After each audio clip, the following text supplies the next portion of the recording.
Yeah, this is All Power Group, and today we're going to talk about Alexander the Great's famous horse. His name is Bucephalus. I hope I'm doing an honor to the horse by saying the name correctly, but you'll understand since I wasn't born then. Close to that time, though. Okay. What we're gonna, the first discussion is where we are talking about Bucephalus, Alexander's horse. And, a lot of you know all about Alexander the Great, how amazing he was in reference to conquering territory. Now, interesting, as we get into this, you will find that his horse was a lot part of his great successes. And one would say, I'm not sure if I understand that, if you have a great horse that is not afraid of going into battle, will not back away from the enemy coming in on horses, pretty much have it made. So, and not that battles and what have you is good or bad, but bottom line, the horse can make all the difference in the world. I mean, as you know, through history, if they end up where they fall off their horse or their horse is killed, they're going to have a much harder battle being successful in this battle. So, anyway,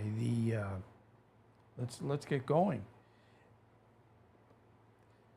Bucephalus was born in the region of Thessaly, which was known for its excellent horses, which was known for, again, horses that were on the top of the list. He was a Thessalian breed known for his strength and endurance. Bucephalus was brought to the court of King Philip II of Macedon, Alexander the Great's father, when Alexander was just a young boy.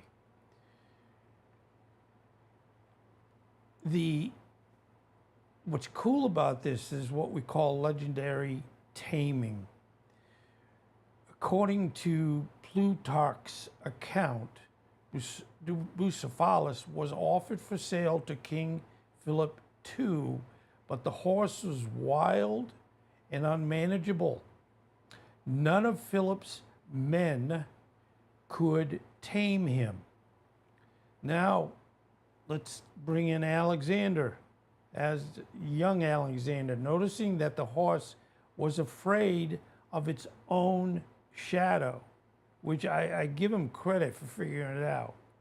Because, the horse, I don't even know how he figured it out, that, the horse was not easily tamed, uncontrollable, and how would Alexander figure out that really what the problem was the horse was afraid of its shadow, thinking, I guess, it's another horse. So anyway, he was afraid of his own shadow. So he turned towards the sun, the horse toward the sun, so that the shadow would fall behind him. I mean, this is brilliant. I mean, I can understand why Alexander was so successful in his career with combat and, conquering territory.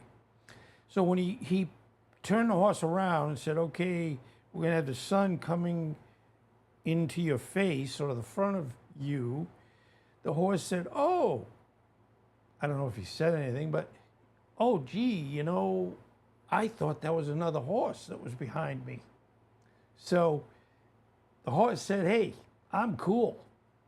So Alexander then calmed and mounted the horse, demonstrating his skill and courage.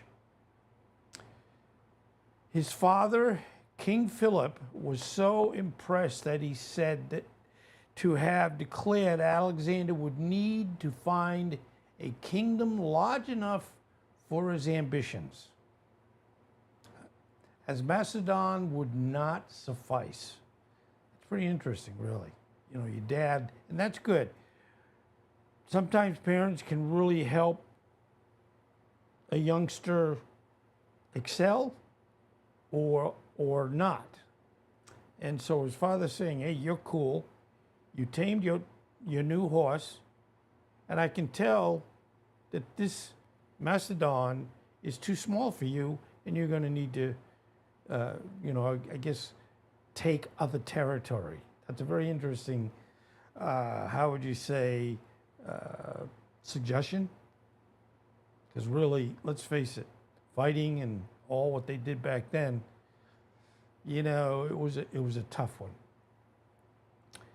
Okay, appearance. Bucephalus was described as a large brown horse with a large star on his forehead. He also noted for his speed, strength, and loyalty.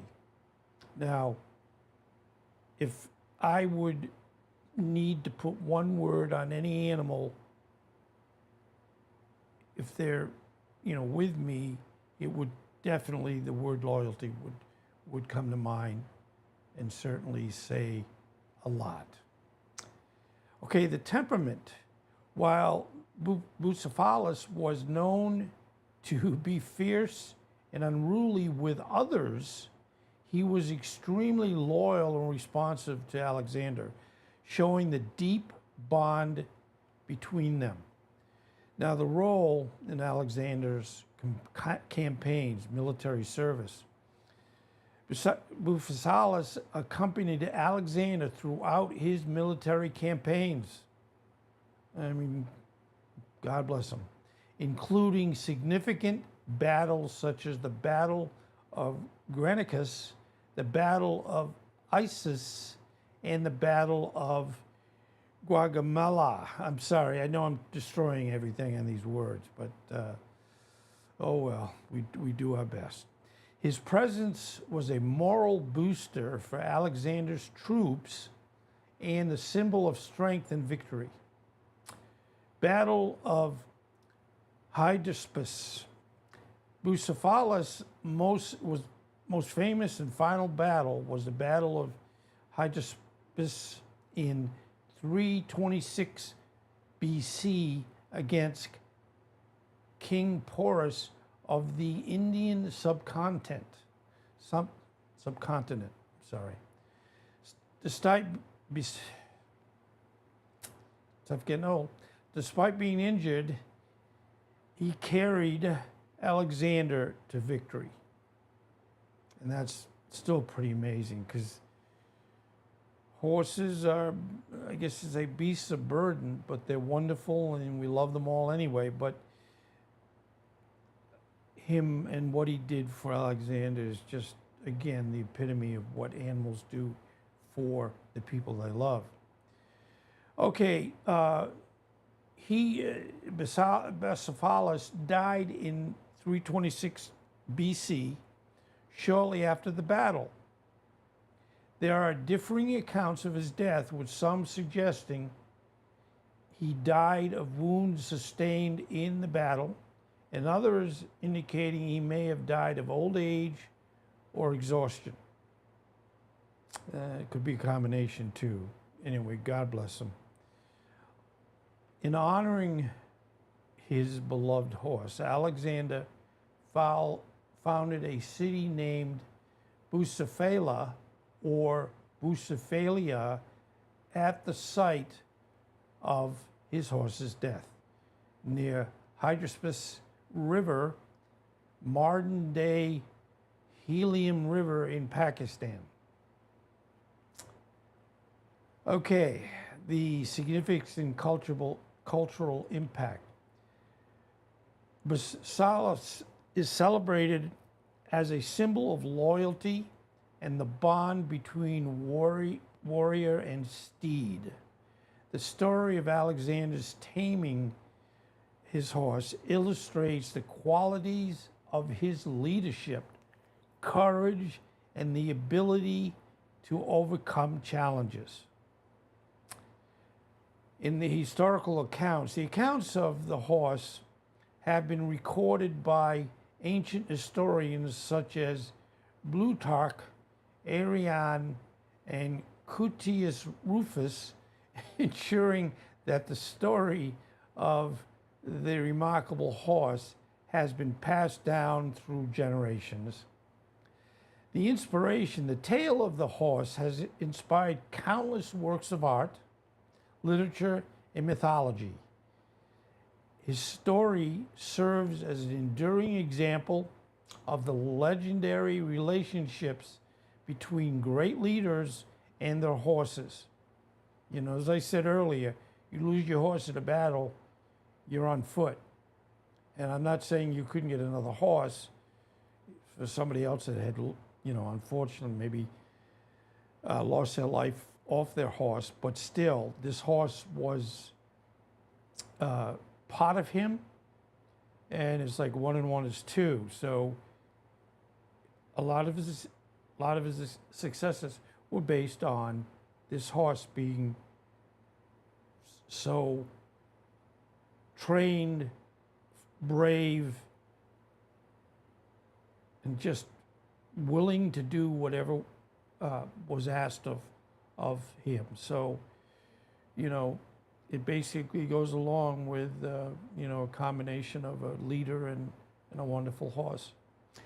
The horse remains one of the most famous horses in history.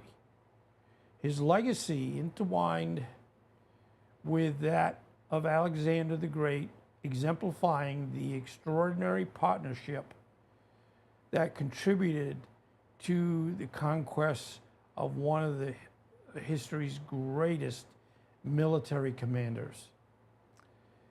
You know, the point that we, you know, we're coming to an end here. A couple more pictures of our wonderful horse.